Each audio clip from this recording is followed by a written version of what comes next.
Saúde a igreja com a paz do Senhor. Hoje nós vamos dando sequência ao nosso estudo bíblico no livro de Daniel.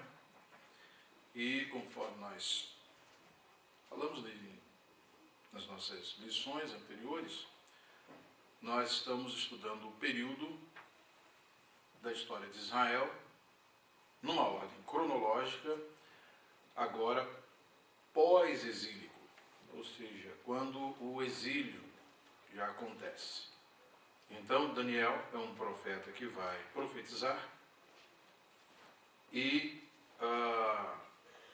o livro de Daniel, conforme nós já acentuamos aqui, na sequência de mensagens que nós pregamos para vocês, no livro de Daniel nós fomos até o capítulo de número 6, depois vamos completar do 7 ao 12, e vimos que o livro de Daniel tem características especiais. Dentre essas características, nós vimos que, primeiro, é um livro que tem aspectos históricos, como também o tem o livro do profeta Zacarias, como tem o livro do profeta Ezequiel, como tem o livro do profeta Jeremias, como tem também o livro do profeta Isaías e os outros profetas.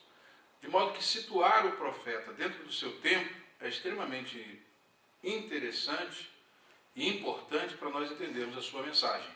Para quem? Qual é o auditório para quem o profeta está falando? Isso é fundamental para você entender que mensagem ele está entregando e que contexto, quais são as pessoas que são atingidas pela sua mensagem. E então vimos no capítulo 1, a semana passada, o evangelista Eli Clayton ministrou a lição da semana passada, falando acerca dos 4 homens que se destacaram no tempo do cativeiro. Então, o capítulo 1 é uma introdução ao livro, mostrando a posição em que está Daniel no capítulo de número 2. Com grande capacidade introdutória, o livro apresenta todo o arcabouço, né, do desenvolvimento do livro. Quais são as características acentuadas no final do capítulo 1 que já começam a entrar em operação, conforme nós já lemos no capítulo 2, no capítulo 2. O que Deus fez com Daniel em distinção aos astrólogos e magos e feiticeiros da época lá em Babilônia, que eram chamados os sábios, né? Interessante que não é coisa nova, né, chamar a gente burra de sábia. Naquela época, esses indivíduos já eram chamados os sábios. Vocês imaginem, se a sabedoria era aquilo, imaginem que era burrice. Façam uma proporção para vocês terem uma ideia. Então, em distinção a esses sábios, quantas vezes Daniel, né, foi achado mais sábio do que eles? E os jovens, né, que estavam ali naquela competição para servir no palácio do rei e estar dentro dos afazeres do Império Babilônico. Qual foi o dado numérico que a gente tem aí no capítulo 1, finalzinho do capítulo? Bíblia na mão, senão vocês não vão me acompanhar. 10 vezes mais sábios. Então vocês imaginam aí, né? 10 vezes mais sábios. É uma competição que existe hoje, se a gente for analisar do ponto de vista atual. Existem aqueles alunos da escola pública que têm uma educação primária e secundária. E existem os alunos que são do colégio de aplicação das universidades ou das faculdades, das universidades estaduais e federais. Existem os alunos das escolas militares. E existem os alunos dos colégios que são topo de linha. São, né, colégio Objetivo, colégio Etapa, colégio Pentágono, Santo Inácio e outros colégios aí que já nos legaram alunos brilhantes. Brilhantes por conta de quê? Da genialidade deles apenas? Não. Primeiro que essa questão da genialidade é um negócio muito ilusório. Dá-se oportunidade a pessoas para terem um certo treinamento, obviamente desde cedo elas vão chegar a um potencial de desenvolvimento muito grande, tendo a cérebro normal e sendo submetidas a esse tratamento, a esse desempenho, né? Elas vão, no decorrer do tempo, se mostrar muito capazes. Obviamente que se o indivíduo tiver né, uns talentos, né, que são naturais e que dão a ele a capacidade para poder desenvolver com mais rapidez e um pouco mais de dimensão em relação aos outros, dentro desse mesmo treinamento, eles vão exceder os demais. É o que tem acontecido com muitos alunos que a gente tem acompanhado de perto, que estão aí, né, que estão sendo tratados e tem alguns em condições normais, têm recebido esse tratamento e têm se destacado. Outros, nessas mesmas condições, recebem o mesmo treinamento e não se desempenham tão bem.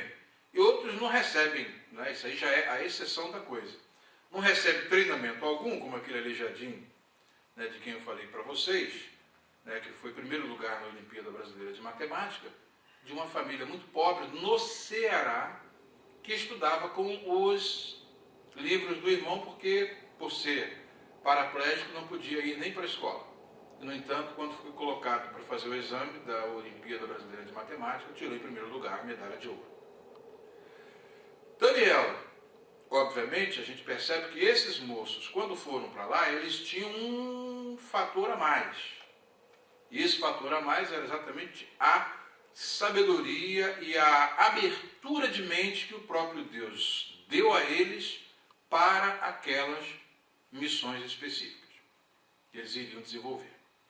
Daí a gente percebe que isso tem tudo a ver com Antigo Testamento e Novo Testamento, numa interligação, que o dom do Espírito é dado a cada um para aquilo que for útil. E naquele momento específico, Deus precisava dotar, e exatamente a gente vê aí que os dons do Espírito não são coisas do Novo Testamento.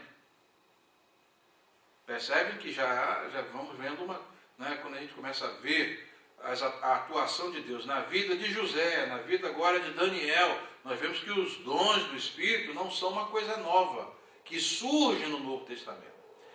No Novo Testamento há uma abertura maior. É como se abrisse o Colégio Santo Inácio para todos os alunos do Brasil. Ou seja, todo mundo agora tem a possibilidade, né, de chegar ao topo de linha em termos de vida espiritual. Está aberto. Só que só recebe aquele que o Espírito Santo designa. Para você eu vou dar isso, para aquilo. Por quê? Porque isso não é uma prerrogativa humana. Cumpre ao Espírito dar o dom na medida da necessidade. E Daniel, então, diz aqui o texto que... pode ler para mim? Jason estava aí com a Bíblia? Já.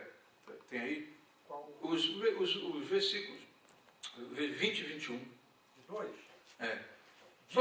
No capítulo 1, versículo 20. Em toda a matéria de sabedoria e de inteligência sobre que o rei lhes fez perguntas, os achou 10 vezes mais doutos do que todos os magos e encantadores que havia em todo o seu reino.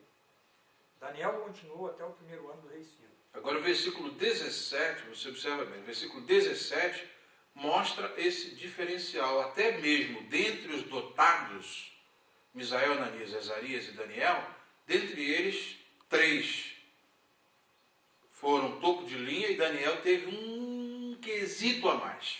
Observem bem, 17. Ora, a esses 4 jovens, Deus deu o conhecimento e a inteligência em toda a cultura e sabedoria.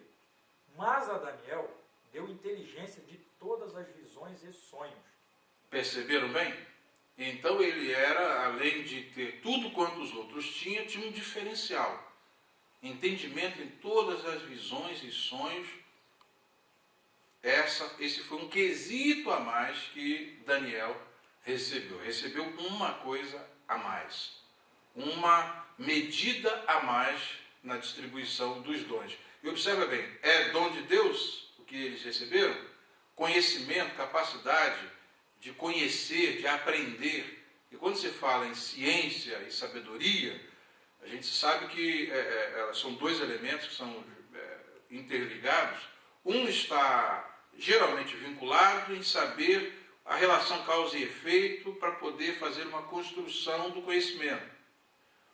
Sabedoria tem muito uma conotação prática, no sentido de que se manifeste a vontade de Deus, às vezes em contexto em que a pessoa não sabe qual é a vontade de Deus. E aí então ele precisa de uma sabedoria para se portar de acordo com a vontade de Deus, às vezes quando não tem nenhum parâmetro para isso. Daí a gente percebe que esses dois dons eram supremos em Salomão. Tanto a capacidade para aprender coisas, que Salomão, por exemplo, ele era perito em biologia, em todas as matérias e disciplinas da sua época, ele era excelso, astronomia, ele era um fenômeno. E, além disso, a sabedoria para decidir em situações em que você não tem nada prescrito na lei, não sabe como é que vai fazer. Aí então tem que obter uma iluminação de Deus para poder agir segundo a vontade de Deus. E essa foi a primeira prova da sabedoria de Salomão. Por que Salomão se mostrou sábio? Porque se apresentou diante dele uma causa para ele julgar que não tinha nenhum preceito na lei. E aí ele foi psicólogo e, acima de tudo, teve uma visão espiritual que trabalhou psicologia de um modo muito interessante. Não é? Que duas mulheres queriam discernir quem era, né? Todas duas reivindicando quem era a maternidade. Contaram uma história, a história era mentirosa, tinha uma mentira no meio e tinha uma verdade. Como descobrir a mentira e como descobrir a verdade? E as duas mulheres, olha, aconteceu assim, que nós combinamos, tal, de nós... Não é? De repente aconteceu de o filho dela morrer, né? E aí agora ela quer o meio. É aquela história que contaram para Salomão, e Salomão tem que saber quem é a mãe. Ele pegou... Aí o que é sabedoria? Exatamente. Ela está envolvida com a ação, ali ele não precisava de nenhum aspecto de estudo para poder decifrar o que estava escrito, interpretar a lei. Ele tinha que agir segundo a vontade de Deus, praticar a justiça, julgar uma causa intrincada e a jurisprudência que adviria daí não poderia orientar outros casos. Percebem bem? O que ele fez então? Ele falou, então vamos fazer o seguinte, vamos resolver. Todas as duas estão reivindicando a maternidade, certo? Certo. Então, deu a espada. Pegou a espada, pega a criança. Tá? Então vamos lá, segura uma parte, pode segurar em cima, embaixo, a parte que você quiser. Cada um vai ficar com um pedaço. E pegou a espada e... Aí, aqui não era a mãe, isso mesmo, nem eu nem ela. E a outra, não, dê a criança para ela. A verdadeira, não precisa nem dizer quem foi. Aquela que se compadeceu da criança era realmente a mãe da criança. Aí Salomão, entreguem a essa aí, porque essa é a mãe. Agir com sabedoria é exatamente isso. Daí a diferença entre sabedoria e a ciência. Né? Você precisa ter esses quesitos. Quando Daniel vai estudar a literatura e a língua dos caldeus, vai estudar o aramaico, o que acontece? Ele precisa ter a capacidade que vai pegar livros, vai pegar todos os pergaminhos lá da universidade para poder aprender aquela língua, saber a cultura e aprender todos os aspectos administrativos, vai ter aula de administração imperial, ele vai saber de tudo, vai receber essa instrução numa nova língua. Traz um aluno brasileiro para estudar aqui nos Estados Unidos, tem que aprender a língua, a história do país e aí então a matéria específica em que ele quer se formar. Daniel, então, nesse negócio, ele precisava do que os outros três tinham e ele tinha também. Inteligência e capacidade intelectual para desenvolver isso. Só que existiam alguns aspectos, que é o que exatamente está nessa lição, que exige dele um pouco mais.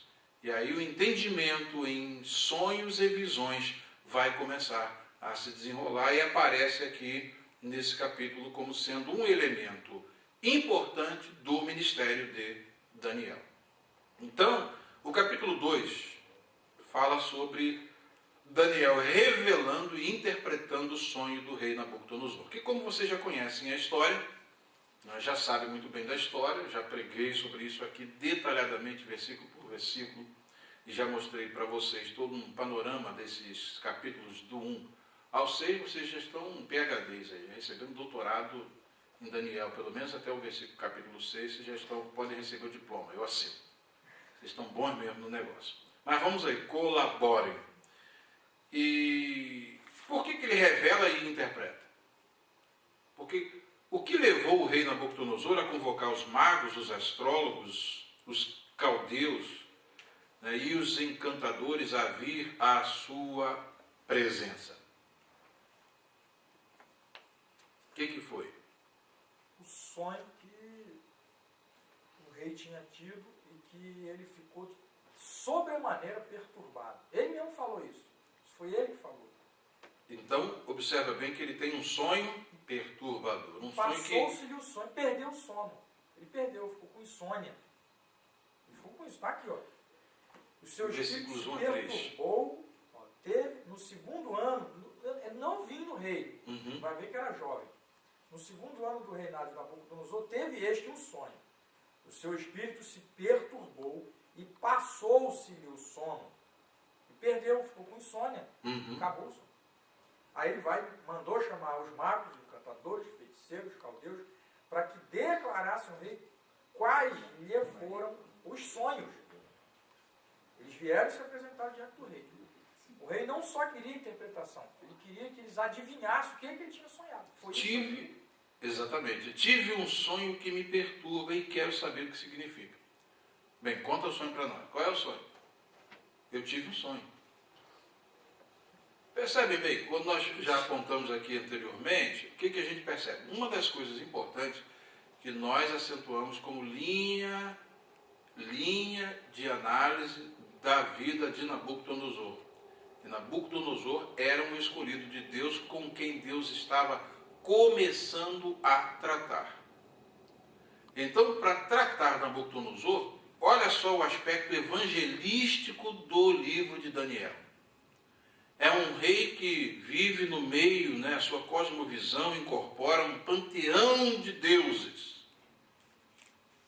Tá? É uma pessoa para quem o Deus único e verdadeiro quer se revelar, se escolhe revelar. Por quê?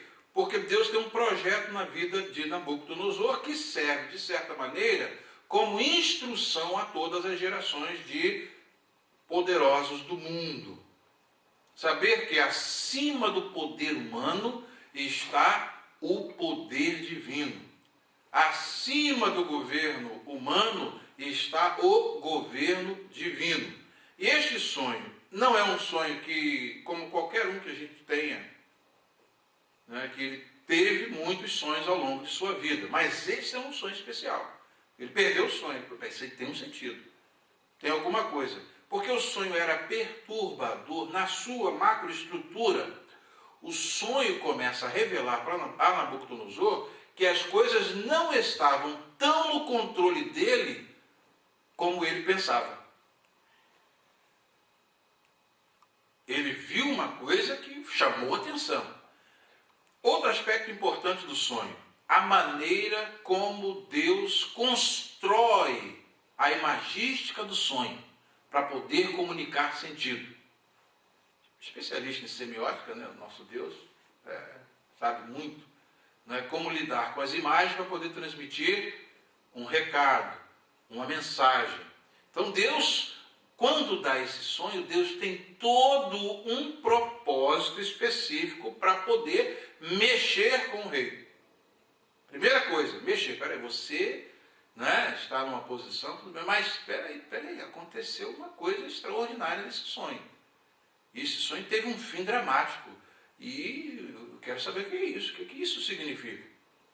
O que será isso?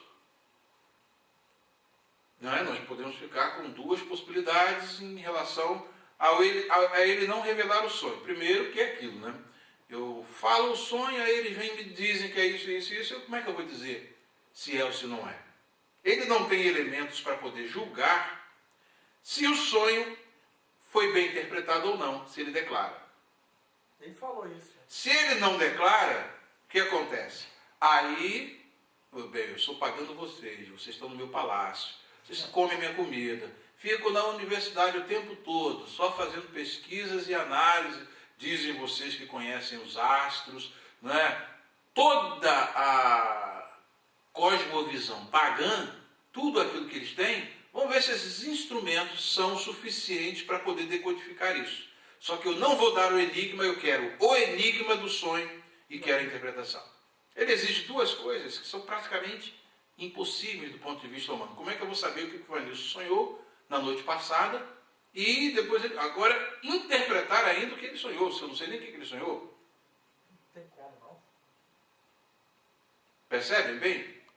Então, a gente vai observando que o texto vai se construindo de modo que Deus está querendo se revelar para esse homem. Então, mostrando para ele, esses macumbeiros aí não estão com nada, esses feiticeiros não estão com nada, esses astrólogos não estão com nada, essa turma aí é tudo mentiroso. Tudo não tem nenhum poder conforme eles alegam ter. Né? Pensando que tem poder, né? Igual lá em São Bernardo do Campo, o pastor Celso foi para lá, e aí então, né, os macumbeiros ficaram muito invocados, porque a igreja estava sendo construída lá e eles estavam, né, a todo custo tentando impedir a construção da igreja, e etc, etc. E um dia chega aqueles macumbeiros estão lá fiscalizando lá a construção da obra, né? Aí o irmão chegou, poder no sangue de Jesus. Os caras caíram lá de cima, lá, e o troço, o andaime despencou lá, e eles caíram. Aí na cosmovisão pagã, eles chegaram, ih, rapaz, esses crentes parecem que é macumbeiro. Reclamaram o sangue de Jesus, os macumbeiros caíram. E foi uma revelação. O que acontece? Os pagãos estão vendo que tem um poder maior do que o deles. Isso é na nossa realidade. Em Acari tinha lá a igreja construindo o templo e o macumbeiro batendo macumba do outro lado, as mulheres lá com aquele saião para um lado e para o outro lá, né, jogando fumaça lá e defumador para ver se para a construção. E o Senhor falou que a construção ia prosseguir e disse que aquele terreno do lado seria da igreja de Acari. E agora é. E para a glória de Deus, a macumba fechou, os macumbeiros tudo desertaram e ofereceram o terreno para vender, e a igreja de Acari comprou o terreno que agora está santificado e pertence à igreja de Acari. Percebe? Deus está revelando aos pagãos que o poder deles, aqueles com quem eles mexem, estão tudo, mas tudo infinitamente inferior ao poder supremo do universo, que é Deus. E os pagãos precisam ver isso através de nós. E Daniel foi o instrumento de Deus para começar esse processo que se desenrola até o capítulo 4, na vida de Nabucodonosor. Hein, pastor? Sim. Eu noto que Deus, que é soberano, o próprio Deus deixou a arrogância de Nabucodonosor criar esse tipo de teste tão difícil para tentar. Nabucodonosor achando que ele ia conseguir, talvez, ou os magos, exaltar o poder deles, porque era um teste difícil. Vai que eles conseguem resolver esse teste. Então o paganismo ali ia ser algo, né, extraordinariamente mais ainda superior do que exaltado. Então o próprio Deus soberanamente deixou, né? Deus poderia ter impedido, ele que é soberano, ele podia ter impedido isso. Vamos ficar inventando ideia. Mas ele deixou, o senhor está dizendo, né? Deus já queria construir o seu poder em cima dele. Na realidade, Deus criou essa situação ao dar o sonho. Deus é que dá o sonho. Entendeu? Deus deu o sonho para poder criar essa problemática, para trazer ramificações que vão minar totalmente o sistema dos astrólogos. E outra coisa importante, colocar Daniel na posição devida, porque ele passou na primeira prova, mas depois continuou sendo muito mais do que o rei viu. Porque o rei fez perguntas em todos os elementos da sabedoria que todos os outros poderiam ser submetidos, só que Daniel é aquilo, né? Aluno topo de linha, gabaritou a prova. E os três também gabaritaram a prova. Agora vem uma outra prova, que o próprio Deus, observa bem, a prova humana, eles tiraram, né? Eles tiraram o quê? 10 vezes mais. 10. Botaram lá. Caldeu ali naquela prova deve ter tirado 1,5, né? Tudo abaixo da média. Os astrólogos ficaram lá embaixo. E eles gabaritaram a prova. Agora chega o próximo teste, o que acontece? Quando o rei chama os magos, por que eles não chamaram Daniel? Você percebe? Eles já estão com um problema, um caso mal resolvido, em Daniel ter sido exaltado e foi achado 10 vezes mais sábio do que eles e colocado numa posição de eminência, de destaque. Agora o rei chega, olha, surgiu uma oportunidade para os magos me resolverem um problema. Todo mundo, né? Foi, ninguém chamou Daniel. Daniel está fora disso. Quando eles viram o bicho pegar, que é o que a gente vai ler logo em seguida, né, o que o rei mandou os sábios fazerem antes de dar a interpretação do sonho? O que lhes pediram e o que o rei falou? 4-9, por favor. Então, os caldeus disseram ao rei em aramaico. Daí, outro ponto que eu falei para vocês. Características importantes do livro de Daniel. Primeiro, esses aspectos históricos, proféticos, e agora há uma mudança na língua do texto a partir do versículo de número 4 do capítulo 2, que vai ao capítulo 7, versículo 28. Daí para frente, todo o livro passa a ser registrado em aramaico. Percebem? Ó rei, vive eternamente. Dize o sonho a teus servos e daremos a interpretação. Respondeu o rei e disse aos caldeus: uma coisa é certa. Se não me fizerdes saber o sonho e a sua interpretação, sereis despedaçados e as vossas casas serão feitas monturo. Mas, se me declarardes o sonho e a sua interpretação, recebereis de mim dádivas, prêmios e grandes honras. Portanto, declarai-me o sonho e a sua interpretação. Então, observem bem que o rei aí faz o quê? Ele exige deles uma coisa que realmente eles não podem fazer. Eles não têm capacidade de fazer. Isso mostra, de certa forma, o que? A prepotência dele. Por outro lado, olha só, são dois extremos. Ou vocês vão ficar extremamente bem ou ficam extremamente mal. Poderiam se redimir e se igualar a Daniel. E era a chance que eles queriam. Está aí, ó. Entendeu? Então aí, tá a chance. Mas só que agora o enigma e a prova foi elaborada por Deus. Uma coisa é fazer prova do Enem e outra coisa é fazer prova do Instituto Tecnológico de Aeronáutica e Instituto Militar de Engenharia, meu filho. É o mesmo programa, primeiro e segundo grau. Né? Ensino médio, ensino fundamental e ensino médio. São bancas diferentes. Ah, mas escola naval, né? Escola de formação de oficiais da Marinha Mercante. É o mesmo programa, porém a exigência é muito mais elevada. E agora a prova foi elaborada por uma banca que eu vou te dizer, celeste. E dá a prova e aplica a prova aos caldeus. Deixa a gente fazer a prova primeiro. Eles se deram mal. Foram lá, agora a gente vai passar aquele Daniel para trás. O rei vai honrar a gente, agora a chance é nossa. Aí quando eles chegam lá, o rei, então aqui está a prova. Ué, eu abri agora o envelope. Essa noite eu abri o envelope. Só que eu nem sei o que está no envelope. Agora, vocês têm que saber o que está dentro do envelope e qual é o resultado das questões. Os caras chegaram, mas isso é impossível. Como é que a gente vai fazer uma prova sem ler o enunciado dos problemas? Vocês têm que me dar a resposta da prova, quantas questões estão aqui, todos os itens, porque a prova vem cheia de itens.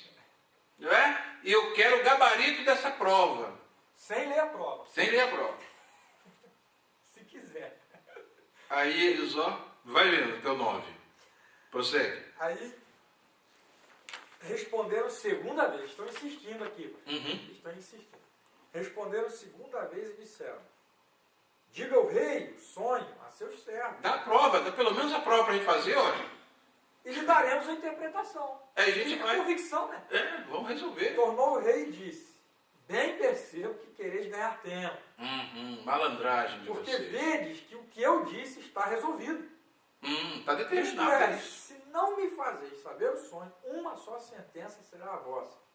Pois combinastes palavras mentirosas e perversas para a proferirdes na minha presença. Vocês já vieram para cá segunda mancomunados, já tudo Combinou. combinado, aí a gente vai lhe dar o sonho e a gente vai, cada um de nós aqui joga um sentido e outro sentido e a gente... E aí? E o troço é para o futuro? Quem que vai ficar acordado para dizer que não? Quem é que vai viver para dizer que não? Não é igual o cara que agora fez umas previsões no ensino físico aí, fez umas previsões aí que eu vou te dizer, o cara arriscou demais, viu? Fez umas previsões aí fantásticas em Nova York. Não é? E vocês depois vão ler. Eu vou passar para vocês, é muito interessante. Isso aqui parece que ele está dizendo, vocês combinaram palavras mentirosas, parece até esses livrinhos que vem de banca de jornal, de sonhos, você já viu? É combinado. Se sonhar com cobra é isso, se sonhar com dinheiro, não sei o que. Se sonhar com lâmina, se sonhar com sal, se sonhar com... né, é combinado. Assim. Então eles já foram assim, treinados. É porque eles criam isso. É aquilo, você sonhou com o sol, não sei o quê. Né? A astrologia, na realidade, não é essa criação aí? Fictícia? Horóscopo, Ares, hoje o seu dia será assim. Aí um monte de gente daquilo ali, não acontece nada daquilo. Esses caras não são criminalizados pela mentira deles. Ser preso, botar na cabeça. Entendeu? Milhões de pessoas dentro daquela faixa de tempo ali, e aquilo vai acontecer com todo mundo. Pô, gente, por isso que eu digo, quando a sabedoria desses caras é isso aí, o que é burrice então? Mas não tem um monte de gente que todo dia lê o horóscopo lá e seguia por aquilo? Percebe? Os astrólogos então tinham todo o seu código de decifração semiótica, tudo bem, né? Então, mas agora Deus faz um negócio. Não adianta, vocês têm que saber, o envelope está lacrado, a prova está aqui dentro, eu quero saber quais são as questões da prova e quero o gabarito da prova, todinho. Senão você morre. E o rei sabia? Hein? E o rei sabia? Não, eu falei para vocês, nós podemos ficar em duas possibilidades. Porque aqui há uma suspeita do rei que eles já haviam combinado para poder dar respostas mentirosas para ele. Então eu falei, não, eu quero saber o sonho e a interpretação. Por outro lado, o que a gente percebe? A gente percebe que Deus está no negócio. Por quê? Porque eles não chamaram Daniel para essa reunião aí. Olha, tem uma reunião de cúpula agora, a gente vai ter a oportunidade de se apresentar diante do imperador. E, vamos nós aqui, agora é a nossa vez. Aí chegaram lá, olha o que o rei arruma. É uma prova lacrada dentro do envelope, do seu subconsciente. Vocês vão ter que entrar no meu subconsciente, reconstruir todos os momentos do meu processo subconsciente de realização do sonho e depois decifrar cada parte dessa realização e dizer para mim qual é a significação de cada constituinte. Isso aí, meu filho, não tem PhD na Terra que resolva esse problema. Percebem bem? E Deus foi olha só, quem que deu a questão? Quem que deu a prova para o rei? Lacradinho no envelope? Foi Deus. O próprio Deus. Questão inventada por Deus? Não tinha, antes da história de Daniel, nunca existiram essas questões. Aquilo ali era algo sui generis, singular, único. E só tinha um único sentido. E só quem elaborou a prova é que sabia como fazer as questões. Está entendendo a minha linguagem? Bem contextualizada? Está pegando bem? Então aí eu gosto da Bíblia por causa disso. É fascinante, né? Aí a terceira pergunta. O que os sábios disseram ao rei Nabucodonosor acerca da sua exigência e o que o rei enfurecido decretou acerca deles? 10 ao 13. Responderam os caldeus na presença do rei e disseram: não há mortal sobre a terra que possa revelar o que o rei exige. Pois jamais houve rei, por grande e poderoso que tivesse sido, que exigisse semelhante coisa de algum mago, encantador ou caldeu.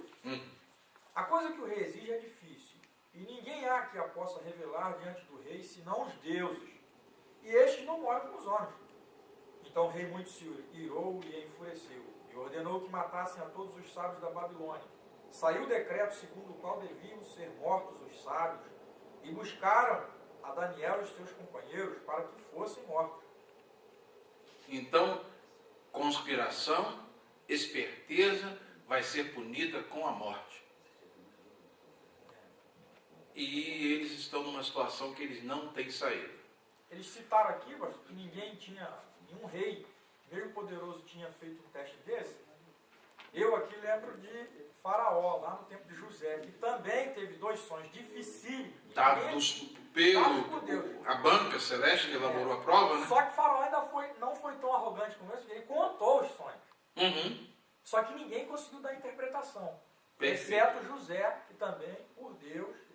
E José falou, esses 2 sonhos, rei, são um só, não são 2. Né? Ele fala assim, Perfeito. E a interpretação é Deus que dá. E é isso, isso, isso. De um Deus modo, deu a interpretação para ele.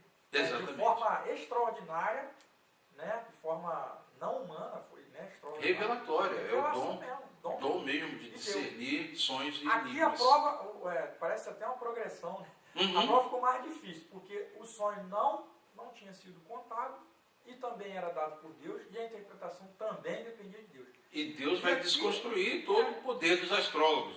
E aqui eles estão dizendo que só os deuses podem dar essa interpretação. Ah, então olha Sabe só que qual é Deus uma não visão mora deles. aqui, os deuses não moram aqui. Olha só, desculpa. Ó, os deuses podem dar, mas eles não moram aqui com a gente. Tirou o corpo fora, é fácil. E aí? Os deuses dão. A teologia deles, então, percebe bem. Os deuses, né? Isso aí já não é questão humana, isso é questão divina. Como eles têm pluralidade de deuses, então, deuses. Só que isso tudo está contribuindo para quê? Para o aparecimento do Deus único no cenário. Que vai fazer com que, ainda que invisível, tá? Porque eles tinham as representações dos deuses lá, no paganismo. Porém, esse Deus invisível vai trazer, né, a sua revelação ao seu homem, que é o homem de Deus, para que ele possa mostrar diante do Nabucodonosor. Você percebe então que há toda uma estratégia divina nisso daí. E esse teste é elaborado pela banca celeste, só que ninguém dentre os homens tem capacidade de resolver. Nem Daniel. Ué, será que Daniel também? Também, nem ele. Percebe bem? Olha só, para mostrar o nível de dificuldade do que o rei pede, Daniel diz, olha, nem a gente sabe o que está escrito dentro desse envelope, quantas questões são, nem o que é essa prova e como é que a gente não sabe, nós também não sabemos, mas dá uma oportunidade. A gente conhece o dono da prova. A gente sabe quem elaborou a prova. E a gente tem intimidade com ele. E a gente vai dar um tempinho para a gente ter uma audiência secreta com ele. Tá? Observa bem, vamos ler o texto que vocês vão agora com essa linha aí de pensamento, analisem só o texto. Foi até o 13. Exato. Então Daniel... Não, Foi até o 13. 12. Então o rei se irou, enfureceu e ordenou que matassem a todos os sábios da Babilônia. Saiu o decreto... Agora vem a próxima pergunta. É. Peraí. O que Daniel pediu ao rei Nabucodonosor ao saber do decreto do rei? Foi o último a saber. Observa bem. Ué, ele não era um dos mais sábios? Não foi achado 10 vezes mais sábio? Por que os sábios não o levaram para essa reunião? Você já viu reunião de empresa? Eu já passei por isso no INSS. Era um negócio extraordinário, como até o dia de hoje se vê. Saiu o programa de informatização da Previdência. Então, a partir daquela data, todos os processos de aposentadoria, pensão e auxílios, quais fossem, né, Seguridade Social, iriam passar a ser feitos através de um programa de computador. Já estava tudo elaborado, as máquinas já estavam lá e, obviamente, capacitação, treinamento para o pessoal do INSS. Quem eram os levados para fazer o treinamento? Os queridinhos da chefinha, ou os queridinhos do chefinho. Em cada posto escolheram aqueles que foram para lá com diária, para comer, beber, dormir e fazer o curso e depois vir e passar para os outros. Aí o que aconteceu? Eles foram para lá, ganharam dinheiro e tudo mais. Chegaram lá, souberam acerca do programa, estudaram e veio um manual desse tamanho. E vieram, isso aqui é assim, e catando milho e não sabiam nem aprenderam lá e nem tinham condições de ensinar a ninguém.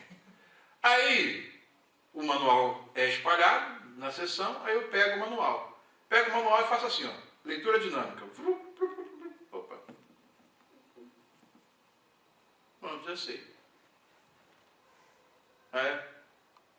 Aí, o primeiro caso de aposentadoria. Ah, você já fez? Já. Ué, mas você não fez o curso? Como é que você sabe? Eu li o manual. Ué, você já sabe? Fulano, como é que faz isso assim, assim? Ué, mas você não fez o curso? Eu não fiz o curso. Como é que você vai perguntar para mim? Lê o manual. Até que por fim eu tinha que dar aula para eles, ensinar como é que faz. Aí tinha um caso de marítimos, que é a aposentadoria mais complicada que existe no Brasil. Quando o indivíduo embarca no navio, depois sai do navio. O dia que ele embarca até o dia que ele sai, aquele tempo é contado 40% a mais. Quando ele está em terra, o tempo conta corrido normalmente. Aí o indivíduo tem 50 viagens na sua carreira.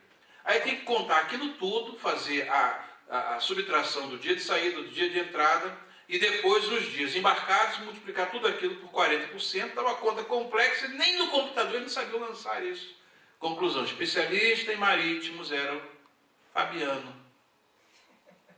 Aí a chefe, chegou um marítimo aí, Fabiano, que não fez o curso, que não ganhou as benesses, e era eu que tinha que chegar e saber tudo lá, eu obrigado a saber. Eu sabia porque Deus me tinha dado capacidade para aprender rápido, competência. E aí o que acontece? Eles não tinham outra alternativa a não ser pedir informação a quem não fez o curso. Vocês percebem bem? Por quê? Porque Deus me deu uma mente brilhante, boa, para aprender as coisas. Aqui está o problema desses indivíduos. Para reconhecer essa capacidade em Daniel, eles não reconheceram. Ao contrário, vê-se claramente que eles tinham um caso mal resolvido. Ficaram despeitados porque o rei viu que Daniel, Misael, Ananias e Azarias eram o topo de linha, e aí eles chegam lá, agora é nossa chance de passar esses bobos para trás. E aí chegam lá, tem uma prova agora que a gente não sabe fazer essa prova, a gente não sabe nem qual é a prova, como é que a gente vai resolver essa prova? E não dá, você resolve, se não resolver, vamos matar todo mundo. E já sai o decreto, pega esses astrólogos aí, mata todo mundo. Essa raça de mentiroso, o rei mesmo já estava determinado a matar todo mundo. Aí o que acontece? Vem Daniel, que não sabia de nada. O que está acontecendo? Daniel, 14 a 18. Vamos lá. Então Daniel falou, avisada e prudentemente, a Arioque, chefe da guarda do rei, que tinha saído para matar os sábios da Babilônia. E disse a Arioque, encarregado do rei, por que é tão severo o mandado do rei? Então Arioque explicou o caso a Daniel. Foi Daniel ter com o rei e lhe pediu designasse o tempo, e ele revelaria ao rei a interpretação. Aí observa bem, Daniel pediu, rei, dá só um tempinho para nós. O caso foi contado a Daniel, é que os magos, o que esses magos queriam? Queriam chegar lá no palácio, aí o rei ia colocar uma questãozinha para eles, ia exaltá-los e eles iriam ocupar a posição que Daniel tinha, porque ia ficar com mais crédito diante do rei. Só que se deram mal, que a prova era elaborada por Deus. E o rei não deu nem a prova para ele. Vocês é que tem que saber o que tem na prova e me dei o gabarito de todas as questões. Não pode zerar de jeito nenhum, ao contrário, tem que ser nem 99,9% de acerto, não vale. Tem que ser tudo. E aí? Aí Daniel chega lá, pede uma oportunidade através do mediador, antes de matar todo mundo, porque eu também estou incluído, eu vou morrer, peraí, me dá uma chance. Eu não tive nem essa chance, eu não fui submetido à prova. Eu quero fazer a prova. Percebe? Aí pede ao rei a oportunidade para poder então que os magos, os outros sábios tinham pedido também tempo, mas o rei não deu. Não deu. Daniel, isso eu notei isso aqui, Daniel tinha vou dizer assim, um trânsito melhor com o rei, pediu e o rei deu. Eu acredito até, pastor, que o rei deu esse tempo porque notou que Daniel não tinha ido à presença dele junto com os outros. E ele estranhou. Ele não era burro, o rei não era burro. Você não veio. Aí deu tempo a ele. Aí ele deu tempo. Entendeu? Ele, não, peraí, você não foi, realmente, você vai ter que morrer junto. Ih, rapaz, peraí, você vai morrer junto. Não, você precisa de quanto tempo? Não, dá um tempo pelo menos pra gente. Pra gente resolver, a gente vai solucionar o problema e vai resolver e vai dar a interpretação. Mas não pediu para o rei contar o sonho. Isso aí é um ponto com o rei. Eu vou resolver essa questão. A importância de tudo aqui, quando a gente começa a perceber de um modo claro, é que o rei conhecia Daniel, Misael, Ananias e Azarias, porque eles foram os que gabaritaram a prova, e foram os que foram interrogados pessoalmente pelo rei e foram achados 10 vezes mais sábios do que os sábios de Babilônia. E agora, quando ele chega lá pedindo um tempo, eles não falaram para vocês? Por que eles chamaram vocês? para vir aqui? Percebe? O rei. Pelo menos em relações humanas ele devia saber, né? Que você vai perceber mais tarde que isso vai acontecer. Ele então pede um tempo, no versículo 14 ao versículo 18, e aí o que Daniel faz? Então Daniel foi para casa e fez saber o caso a Ananias, Misael e Azarias, seus companheiros. Que também estavam desinformados, sentenciados à morte e desinformados, gente. Vamos lá. Para que pedissem misericórdia ao Deus do céu sobre este mistério, a fim de que Daniel e seus companheiros não perecessem com o resto dos sábios da Babilônia. Você observa bem, eles iam perecer com o resto dos sábios da Babilônia por causa de um problema criado pelos sábios da Babilônia, mas na realidade o problema foi criado por Deus. Percebe? A situação foi criada por Deus e Deus queria exaltar. Então isso teria que ficar evidente. Até nessa covardia que eles fizeram de tentar ganhar ponto na frente, ou melhor, pelas costas de Daniel, Misael e Ananias e Azarias, também estava dentro do programa de Deus. E Daniel falou, nos deu um tempo que nós vamos dar a interpretação. Ele já garantiu, ele asseverou que iria resolver o problema para o rei. E isso glorifica o nome de Deus, por quê? Porque depois Daniel vai ter que dar toda a teologia da situação, toda a informação de que o rei precisa para no panteão de deuses que habita a cabeça dele, saber que existe o Deus verdadeiro. Que a princípio ele vai começar a entender como um Deus superior, e não o Deus superior. Ele só vai saber que esse Deus é o Deus superior no capítulo 4. Monoteísmo. Tá? No capítulo 4. Percebe? Aí então, cadê a Bíblia de vocês? Só tem um leitor? James, vamos lá. A próxima pergunta. Quais palavras, para vocês participarem, senão vocês não saem da gravação. Quais as palavras de agradecimento que Daniel proferiu quando recebeu de Deus a revelação e a interpretação do sonho? Observem bem, antes de ler aí, a partir do versículo 19, que Daniel informou o caso aos três para que pedissem misericórdia ao Deus dos céus sobre este segredo, a fim de que eles não morressem. Os astrólogos conheciam lá, hipoteticamente, o caminho dos deuses, como é que os deuses faziam, tudo lá, as estrelas, os astros. Os astrólogos eles utilizam, segundo dizem, os astros para poder os astros os astros eram os informantes dele. Mas só que os deuses... Daniel faz o quê? Daniel conhece o Deus que fez os astros. E a questão não estava com os astros, estava no Deus que criou os astros. A astrologia não tem instrumento para poder penetrar dentro dessa questão. É um instrumento inadequado para entrar nos segredos de Deus. Percebe? É como querer revelação divina consultando um macumbeiro, consultando um feiticeiro. Não é? Só Saul mesmo para fazer um negócio desse, extraordinário. Né? Do 19 em diante, até o versículo 23. Então foi revelado o segredo a Daniel numa visão de noite. Olha aí. Então Daniel louvou o Deus do céu. Falou Daniel e disse, seja bendito o nome de Deus para todo sempre, porque dele é a sabedoria e a força. E ele muda os tempos e as horas. Ele remove os reis e estabelece os reis. Ele dá sabedoria aos sábios e ciências aos entendidos. Observaram bem a coisa? Aqui a gente percebe muito claramente, até o 23, é que Daniel, nessa doxologia, gente, teologia só leva a doxologia. Quando você recebe alguma coisa grande de Deus, uma revelação de Deus, um entendimento de Deus, uma mensagem de Deus, alguma coisa que você faz para Deus, a única coisa que você tem que fazer é adorar.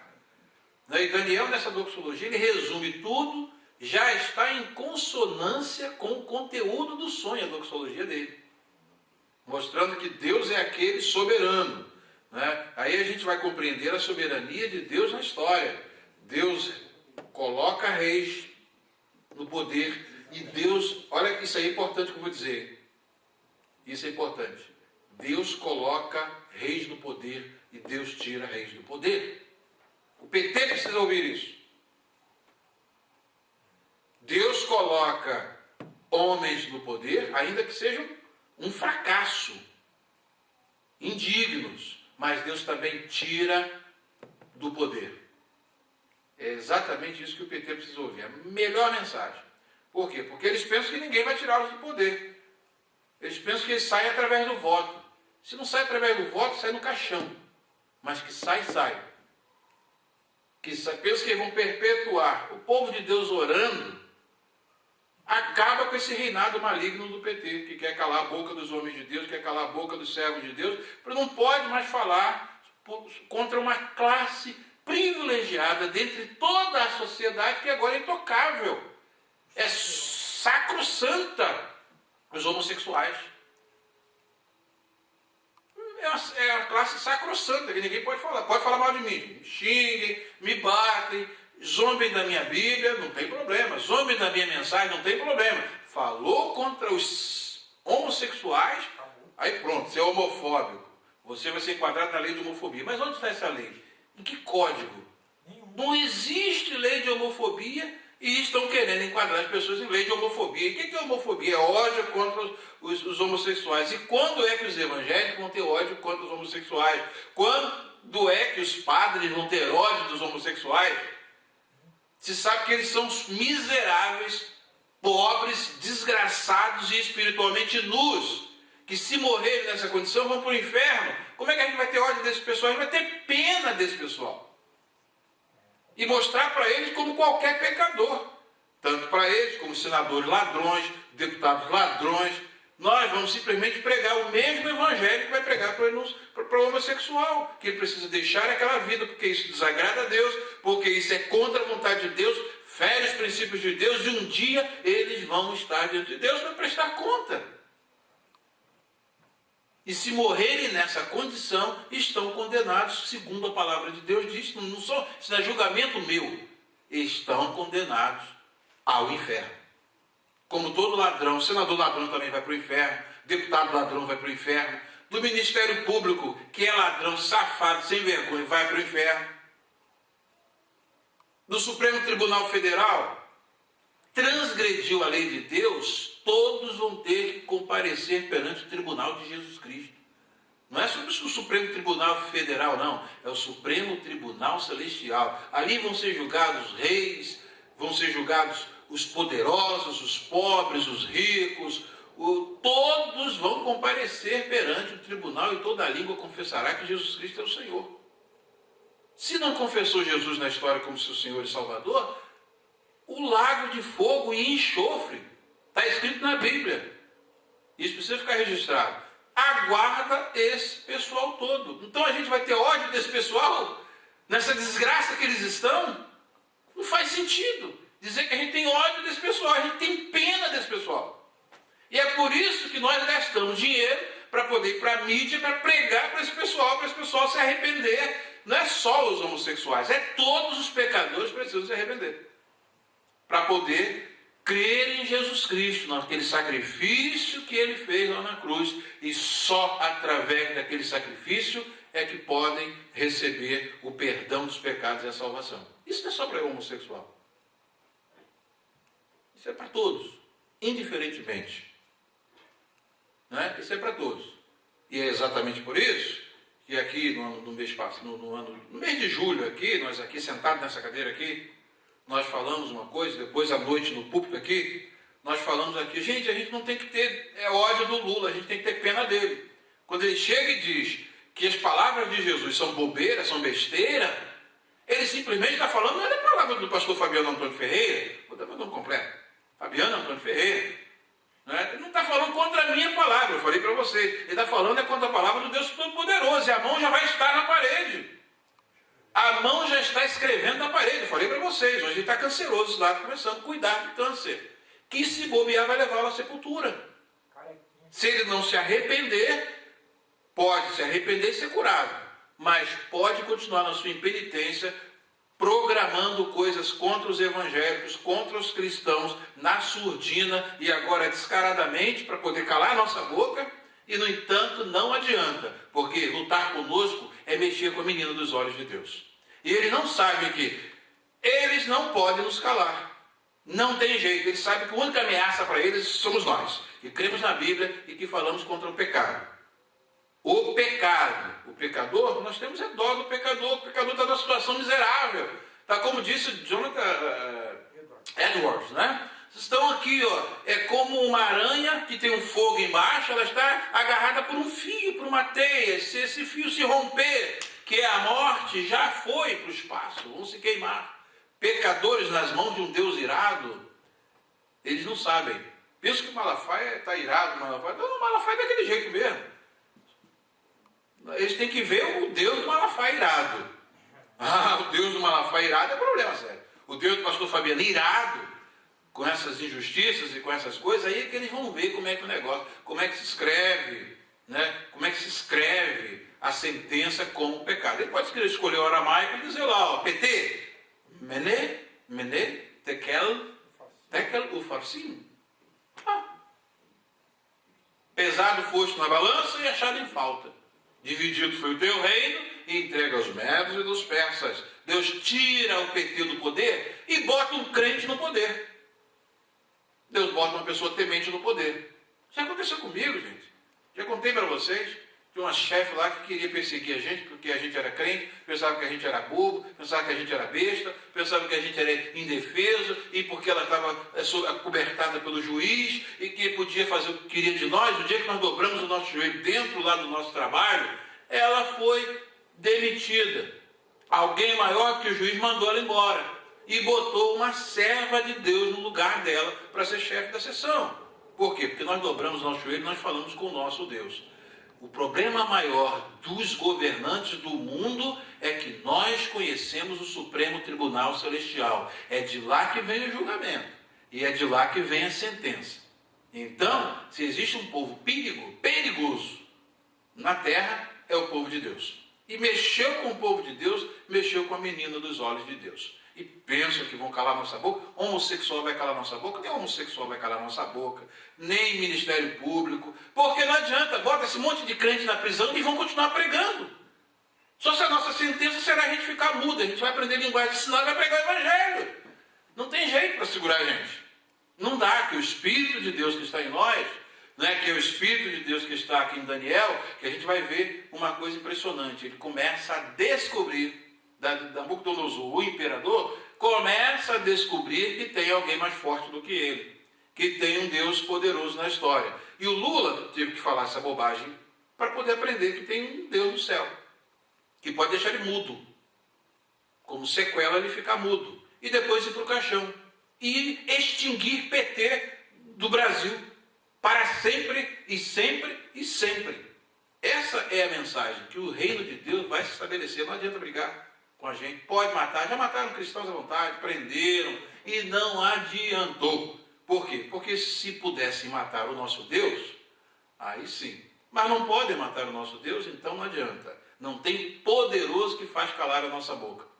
E essa ousadia no falar, agora eles descobriram que só a gente que tem. O resto fica tudo com medo. Todo mundo é cobertinho, com medo do Ministério Público, com medo do Supremo Tribunal Federal, com medo do governo brasileiro, com medo do presidente, com medo do ex-presidente, com medo do PT. Né? Fica todo mundo encolhidinho, medrosinho, agora não faz mais ar livre como antigamente, não prega nas praças, porque o PT não quer que prega. Não pode pregar mais no trem, porque o Serginho Cabral não quer que prega. Eu prego no trem. Me prende, me bota na cadeia. Eu prego na cadeia, não adianta.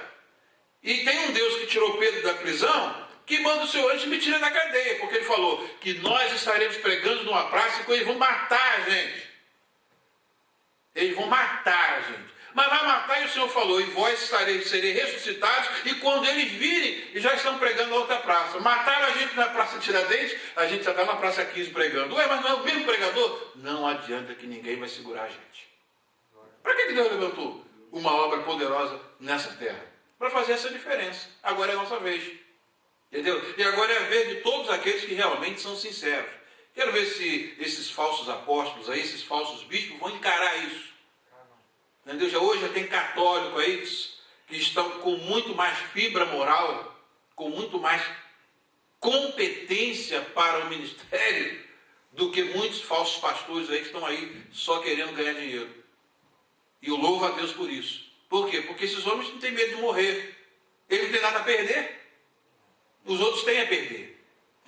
Vai perder prestígio político, vai perder concessões de televisão, vai perder um monte de coisa que eles não querem. Vai perder a fama, vai perder os templos. E a gente não tem nada a perder. Nem a vida a gente não tem a perder, porque para nós o viver é Cristo e para nós o morrer é ganho. É estar com o Senhor. Ora, gente, essa mensagem vai ser veiculada para poder mostrar que nós estamos servindo um Deus todo-poderoso. E é o Deus de Daniel. Esse livro de Daniel é o livro que tem que ser pregado hoje, para mostrar que a soberania de Deus está na história. Não é Senaqueribe que vai humilhar o povinho de Judá lá. Vai se arrebenta. Deus manda um anjo só para humilhar o sujeito. Um anjo só. Mata todo mundo. E Deus matou 185 mil soldados numa noite. Cadê o exércitozinho dele? Está todo mundo morto lá. Ó. Cadê? Cadê a força do rei? Acabou. Acabou. E a vida dele acabou naquele dia porque o profeta Isaías profetizou que Deus ia colocar um anzol no nariz dele. E a Dilma precisa de um anzol no nariz. O pessoal do Supremo Tribunal Federal precisa de um anzol no nariz. E essa cúpula homossexual precisa de um anzol no nariz. Isso é homofobia. Vai bichinho dizer, isso é homofobia, isso é discurso de ódio. Não, é discurso de misericórdia. Precisa de um anzol no nariz, que pelo menos, se levantou contra o povo de Deus, vai ver que o Deus desse povo não é um Deus de brincadeira. É um Deus sério. Tem homem sério, que não tem medo, que não tem nenhum apreço pela vida, mais do que por esse Deus e por esta palavra que está aqui. A gente encara qualquer coisa. Daí não precisa de número, gente. A gente fica, não precisa de número. Deus precisa de homens. Deus não tem compromisso com instituição. Deus não tem compromisso com multidão. Deus aqui está usando até 4 só para abalar o império. Só 4. Não precisa mais de muita gente, não. A igreja mais poderosa do império maior do mundo tinha 4 membros. Né? E esses 4, só eles sendo usados por Deus, muda toda a estrutura do império, sacode o império. Então Deus sacode o Brasil com homens que querem fazer a sua vontade acima de qualquer coisa, que tem compromisso com a palavra acima de interesse humano. Esses sim vão ser usados por Deus. E agora é a nossa vez. De poder levantar a voz e dizer que a gente não tem o PT, Deus derruba o PT. Deus derrubou Nabucodonosor, conforme nós vamos ver nas lições subsequentes, e derruba o PT. Deus matou Belsazar, Deus matou Senaqueribe. A gente não mata, não. Nós somos pacíficos, mas o nosso Deus, que é o dono da vida, ele mata, ele dá e ele tira. Ele levanta e ele derruba. E isso precisa ser bem entendido pelos poderosos que pensam que ser poderosos. Poderosos entre aspas. Poderoso é o nosso Deus. Então vamos aqui, seguindo o nosso estudo aqui. O que Daniel pediu ao rei Nabucodonosor? Tempo. Pediu tempo. Né? James está lendo. Falando o quê? Do 21, você lê até o 21, agora até o 23. Daniel capítulo 2. Está na Bíblia, que eles vão tomar das nossas mãos. Se Deus deixar, eles tomam, mas não tira do nosso coração. Não adianta. Daniel. Ele revela o profundo e o escondido. Conhece o que está em trevas e com ele mora a luz. Ó Deus de meus pais, eu te louvo e te celebro, porque me deste sabedoria e força. E agora me fizeste saber o que te pedimos, porque nos fizeste saber esse assunto do rei. Tá, então agora doxologia pura. Me leva na presença do rei, que agora vamos revelar. Quem é bom, estava 10 vezes na concepção do rei, 10 vezes mais sábio, agora ele vai para 100 vezes mais sábio. Porque a prova que os magos não conseguem resolver, agora Daniel vai tirar 100. Porque vai dar a prova desse envelope, tem a questão número 1, a questão número 2, tem subitens tais, a última questão está em vários itens. E o item 1, item 2, item 3, é assim, assim, assim. Gabaritou a prova, o rei. Hã? É isso mesmo, foi isso que eu sonhei mesmo, mas adorou Daniel. Né? Isso aí é a materialização dos deuses, da concepção pagã dele. A gente tem que compreender isso, né? Ter misericórdia dessa estupidez, né, do imperador. Né? Que nem todo presidente, nem todo é inteligente. Né? Muitos são burros mesmo. E o cara está no beira-bar espiritual, não sabe nada mesmo. Né? Não sabe nada. Então tem que aprender devagarinho. E a gente tem que ter misericórdia, paciência. E a próxima pergunta é a seguinte: a quem Daniel procurou para que o levasse à presença do rei e o que ele disse ao rei sobre a sua exigência muito severa? Daniel 2, 24 a 28. Cleiton, evangelista de Cleiton. Por isso, Daniel foi ter com Arioque, ao qual o rei tinha constituído para exterminar os sábios da Babilônia. Entrou e lhe disse: não mates os sábios da Babilônia. Introduze-me na presença do rei e revelarei ao rei a interpretação. Você vê que Daniel é um indivíduo totalmente sem maldade. Ele é bom porque é bom. Ele podia se vingar agora? Esses canalhas não foram lá na nossa frente para poder ganhar prestígio, e botaram a gente nessa situação? Agora a gente tira o nosso corpo fora e arrebenta com eles. Não, Daniel é bom. Daniel é bom. Como nós somos bons. Se a nossa voz ainda está podendo ser ouvida, nós estamos simplesmente exercendo misericórdia, anunciando que tem um Deus justo no trono que um dia vai julgar o mundo. Não é? Isso é importante demais. Daniel é bom. Ele chega, não, agora poupa os sábios, não mata os sábios não, tal. Prossegue. Então Arioque, depressa, introduziu Daniel na presença do rei e lhe disse: achei um dentre os filhos dos cativos de Judá, o qual revelará ao rei a interpretação. Respondeu o rei e disse a Daniel, cujo nome era Beltesazar: podes tu fazer-me saber o que vi no sonho e a sua interpretação? Respondeu Daniel na presença do rei e disse: o mistério que o rei exige, nem encantadores, nem magos, nem astrólogos o podem revelar ao rei. Então, rei, o que está no envelope da prova, Ninguém sabe. ninguém sabe. Tá? Nem eu sei, nem eu sabia também não. Aí esse mais aí, esse contrastivo aí, a gente vai fazer um contraste para mostrar quem foi que elaborou a prova. E quem é que sabe resolver a prova? Porque ele elaborou a prova, porque nem todas as provas são... A pessoa às vezes sabe elaborar uma prova e não sabe resolver. O Hilbert, matemático, já falei para vocês, deixou 23 problemas no final do século, foi no início do século XX, no ano 1900 precisamente, numa reunião de matemática, ele deixou 23 problemas que seriam desafios para o século. Um deles, que era o 10º problema de Hilbert, foi resolvido em 1970, 70 anos depois. Ele sabia formular os problemas, só não sabia a solução. E era um matemático do último grau. Hilbert, até hoje, é um expoente dentro da matemática. O espaço de Hilbert é usado hoje em física quântica. Então, quer dizer, é um matemático extraordinário. Ele já lidou com a computação antes dela existir. Percebe? E, no entanto, ele não sabia resolver. Então, pode uma pessoa saber um monte de problema e ele não sabe resolver. Né? Como o último teorema de Fermat também ficou para o século XX resolver. Tempão Fermat disse que ele tinha resolvido, mas ninguém achou a resolução. Só em 1974, se eu não me falha a memória, que um matemático conseguiu resolver o último teorema de Fermat. Daí o que acontece? Agora Daniel diz, olha, eu não sabia o que estava na prova, mas Deus me deu a prova e também me deu o gabarito dela. Eu sei resolver todas as questões. É mesmo? Mas há um Deus no céu? Vai lá. Mas há um Deus no céu, o qual revela... Um Deus! Observa bem. Não é um dos deuses. Não é um dos deuses do panteão do Babilônia, não, da cosmovisão pagã babilônica. No céu, o qual revela os mistérios, pois fez saber ao rei Nabucodonosor o que há de ser nos últimos dias.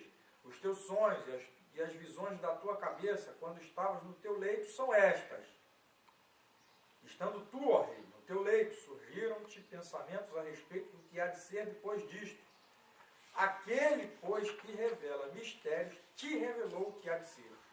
E a mim me foi revelado este mistério, não porque haja em mim mais sabedoria do que em todos os viventes, mas para que a interpretação se fizesse saber ao rei e para que entendesses as cogitações da tua mente. Para que Deus dá dons? Não é para o indivíduo se envaidecer, eu agora tenho mais dons que todo mundo, falo melhor que todo mundo, sei mais coisas que todo mundo. Percebe? Ele não. Olha, isso aí tem um propósito, Deus te deu esse sonho, porque Deus está tendo misericórdia de você, rapaz, Ele está querendo que você saiba o que vai acontecer no futuro. Escolheu para isso. Você tem que agradecer a Deus, porque Deus poderia simplesmente não te revelar nada. Foi graça, olha a graça aí. Foi graça de Deus. Percebe? Daniel não chega como vaidoso. Não, eu sou o cara. Não, eu sei mesmo, rei. Não adianta esses bolhas aí tentaram me passar para trás. Não, nada disso, gente. É de outro espírito. Daniel é bom porque é bom. Não é? É igual Ruth. A Ruth é boa porque ela é boa. Não é? É o Evangelho segundo Daniel. É o Evangelho segundo Ruth. A gente sempre tem... É isso aí, ó. O indivíduo está mostrando aqui. Eu não sou porque eu sou melhor que todos os homens. Nada disso. A intenção de Deus é que você saiba. Deus está te revelando a você, o privilégio que você está tendo. Percebe? Ele também está reconhecendo que tudo que Deus passou para ele, passou porque quis passar. Foi a vontade de Deus. Ele podia orar a noite toda e chegar de manhã, ó rei. Lamentavelmente a gente não tem resposta. Pode matar todo mundo. Pode matar todo mundo e infelizmente só vai perder um dos grandes expoentes aí do teu... Se perder os magos, não ia perder muita coisa não. Você vai perder esses 4 aí que são, né, os Einstein do teu reino. São os caras. Mas Deus não teve misericórdia. Por quê? Porque Daniel conhecia o seu Deus. Aquela proposta de não se contaminar lá, olha o efeito dela aí na frente. Olha o efeito. Vale a pena não se contaminar? Vale a pena, porque na hora que a gente precisa do nosso Deus, Ele está presente. Ele se apresenta. É na hora da angústia, Ele é socorro bem presente. É orar e... Sim, Daniel. Os magos chegaram até as estrelas. Daniel foi além das estrelas. Muito além das estrelas. E chegou ao trono supremo, eterno, todo-poderoso. E de lá que tinha saído o sonho. E agora só nesse canal é que o sonho seria revelado e interpretado. Percebe? Não tem canal. Porque o espírita vai meter a cunha aí. Aí vai dizer, agora a gente está fazendo discurso contra os espíritas. Não, a gente está falando a verdade. Não tem astrólogo e feiticeiro vai conhecer os mistérios de Deus? De que jeito? Nunca. Só quem tem o Espírito de Deus. O Espírito de Deus. Percebe? Pode prosseguir. Aí já é a outra. Até 28. Até 28, isso. Foi até... Agora, 29 ao 45, que vai ser a descrição do sonho. O que estava na prova? O que estava dentro do envelope? Qual a descrição que Daniel fez da estátua de Nabucodonosor, que Nabucodonosor tinha visto, em um sonho, e que interpretação Daniel deu? Tu, ó rei, estavas vendo, eis aqui uma grande estátua, esta, que era imensa e de extraordinário esplendor, estava em pé diante de ti, e a sua aparência era terrível. A cabeça era de fino ouro, o peito e os braços de prata, o ventre e os quadris de bronze, as pernas de ferro, os pés em parte de ferro e em parte de barro. Quando estavas olhando, uma pedra foi cortada sem auxílio de mãos, feriu a estátua nos pés de ferro e de barro, e os esmiuçou. Então foi juntamente esmiuçado o ferro, o barro, o bronze, a prata e o ouro, os quais se fizeram como a palha das eiras no estio, e o vento os levou, e deles não se viram mais vestígios. Mas a pedra que feriu a estátua se tornou em grande montanha que encheu toda a terra. Este é o sonho. E também a sua interpretação diremos ao rei.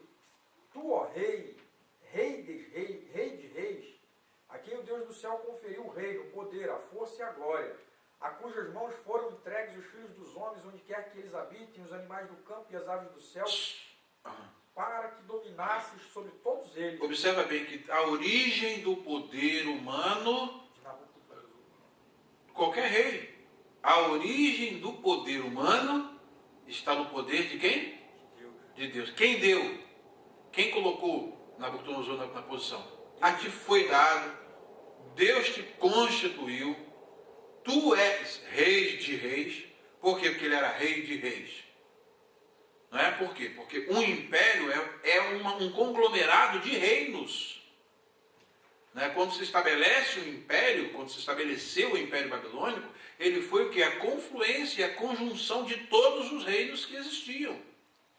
Tendo agora uma capital central e agora era um império. Então, os reis agora tinham que se submeter ao rei de reis. Está vendo? Mas ele não é o rei dos reis. Aí a frase é muito bem traduzida, né? Que pega esse construto dentro do aramaico e diz: tu és, tu, ó rei, é rei de reis. Mas o rei dos reis é um só. Que ele aparece lá na frente com esse título. Né? E a gente canta aleluia, né? Aleluia. Pois o Senhor onipotente reina, né? Rei dos reis, né? Rei dos reis, aleluia, aleluia, o grande Senhor. Gente, o pessoal quer trocar isso por marchinha de grupo gay. Quer silenciar a voz de pessoas que têm muito a contribuir na sociedade para ouvir, não vou nem citar o nome, porque eu não tomo nem o nome desses indivíduos na minha boca. Né? Já tomei aqui, né, só os títulos, né? E a quem interessar possa. Né? Discurso de indivíduo que disse tantas coisas absurdas que nem aqui eu repito. Fala num programa de grande audiência, numa rede corrompida e conivente com o pecado, para ser modelo nacional. Aí Deus bota na balança entre esse indivíduo e o Malafaia, ó, vai ficar aonde? Lá em cima com Deus. Não tem nem discussão. Né? Se Deus for colocar em juízo, pesar na balança, quem perde nisso aí? Né? Não é só pesar a gente em relação a esse pessoal que não tem nada a contribuir com a sociedade. Morreu um homossexual, ou morreu um cidadão brasileiro. Mas o comportamento desse pessoal tem alguma coisa para ensinar, por exemplo, para o seu filho, para o meu filho? Por que querem prestigiar esse pessoal de um modo que eles têm que ficar como modelo intocável para a sociedade? Está querendo que todo mundo seja gay? Pera lá, aí não, aí você vai mexer com meus brios masculinos, né? Que me lembro perfeitamente que quando Deus criou o homem, disse o quê? Macho e fêmea os criou. Zahar ulekivá bara otam. Macho e fêmea os criou. Não tem uma terceira espécie. Só o indivíduo lá do Supremo que criou aí agora, né? Quer criar uma nova unidade, né, de familiar. Gente, francamente, isso aí é o extremo da burrice, da ignorância, do pedantismo e do demoníaco. Foi a melhor descrição que já se fez de Maquiavel, foi que Maquiavel foi uma confusão demoníaca. A mente dele funcionava dentro de uma dimensão demoníaca, diabólica. Hoje, essa conspiração contra o povo de Deus vai ser uma coisa tão extraordinária que eu acho que até o diabo vai ficar com vergonha. Confusão. Que é um troço demoníaco mesmo, um troço que até os demônios vão ter mais moral do que esse pessoal. Pô. Você percebe? É um troço mesmo diabólico aí. Eu já não sei disso. O diabo, a gente não, né? Vai conceber, acho que só ele pode conceber um troço dele, não pode vir de outro. Mas eu estou só fazendo uma sátira, porque é exatamente o que acontece. Esse pessoal precisa conhecer a verdade de Deus. E a verdade de Deus não adianta, ela vai ser pregada, ela vai ser anunciada, queira ou não queira. E o poderoso vai ter que saber quem é e de onde emana o poder. Quem dá, tira. E Deus mostrou isso para Nabucodonosor. Né? Eu oro a Deus para mostrar isso para o PT. Eu oro a Deus para mostrar isso para o PT. Que quem deu o poder, tira. Tira como? Ele tira. De uma hora para outra ele tira. Ele mata. Ele fere. Ele julga. Não é só mexer com o escolhido dele. Só mexer com a menina dos olhos dele, que a igreja é a menina dos olhos de Deus. Quem tocar em vós, mexe com a menina, na menina dos meus olhos. Então, botou aqui, já tem um dispositivo de segurança armado, já ativou o dispositivo de segurança, que está mexendo com a menina dos olhos de Deus. Não é? Está mexendo com a menina dos olhos de Deus, que é a igreja. E mexeu com a igreja, mexe com aquele que está sentado lá no trono. Mexeu com a menina dos olhos de Deus, que é a igreja, vai mexer com aquele que é manso e suave, um cordeiro, mas é também um leão, um cavaleiro, com os olhos como chama de fogo, e tem uma aguda espada que sai da sua boca, e em situações que ele tem que aparecer, como ele apareceu a mim, como um cordeiro, né, manso e suave para lavar os meus pecados, eu dou aleluia. Mas quando ele vem vitorioso e para vencer no seu cavalo branco, com a espada aguda que sai da sua boca, meu amigo, sai da frente, que ele vem arrebentando. Ele vem arrebentando e ninguém tem condição de detê-lo. Não tem ninguém que tem condição de detê-lo. E ora a Deus que ele já comece, pelo menos, a montar no cavalo para poder dar uma voltinha pelo Brasil, né, e por esse mundo aí que já está já fedendo. O pecado desse mundo fede já. Já não é mais lugar para nós aqui. Essa igreja precisa sair desse lugar tremendo. E a igreja precisa de perseguição exatamente para isso, para sair da toca. Não é? Deus falou que a única coisa que vai unir o seu povo é a perseguição. Católico vai beijar crente. E vou descobrir, a gente crê no mesmo Deus. A gente brigou tanto tempo, agora a gente sabe que só tem um inimigo. Não é? E os crentes vão parar com esse negócio de imperialismo, de todo mundo querer ser o Papa, de todo mundo querer ser o Papa evangélico e seu tal, e vai ter que todo mundo depender do outro. Não é? Para a gente fazer uma frente de resistência a esse sistema iníquo que quer calar a nossa boca. Mas não adianta que não cala. Só se a nossa sentença for esparadrapo, né? Esparadrapo para a gente ficar quieto o resto da vida. Não tem jeito. E a gente arrebenta os esparadrapos. Não tem jeito não. Vamos lá. Pode prosseguir então a leitura, a interpretação do sonho. Tu és a cabeça de ouro, depois de ti se levantará outro rei. Então olha só a sequência. Babilônia é a cabeça de ouro. E olha só, a metonímia. O rei de Babilônia representando o reino. Tu és a cabeça, né, de ouro. Então Deus, quando fala para o rei, está falando para o império dele. Na sequência, depois de ti se levantará outro reino inferior ao teu, e um terceiro reino de bronze. Então, terceiro, sobre toda a terra. o terceiro, Medo e os persas. Na sequência que nós já demos para vocês. O quarto reino será forte como ferro, pois o ferro a tudo quebra e esmiuça. Dando uma pausa. Quebra todas as coisas. Aí então, a sequência, veio o Império Babilônico, depois veio os Medos e os Persas, depois veio o Império Grego de Alexandre Magno, Grego Macedônio, e depois, por último, o Império Romano. É nesse império aí que nasce a pedra. Que começa essa destruição e vai terminar no finalzinho da história. Prossegue.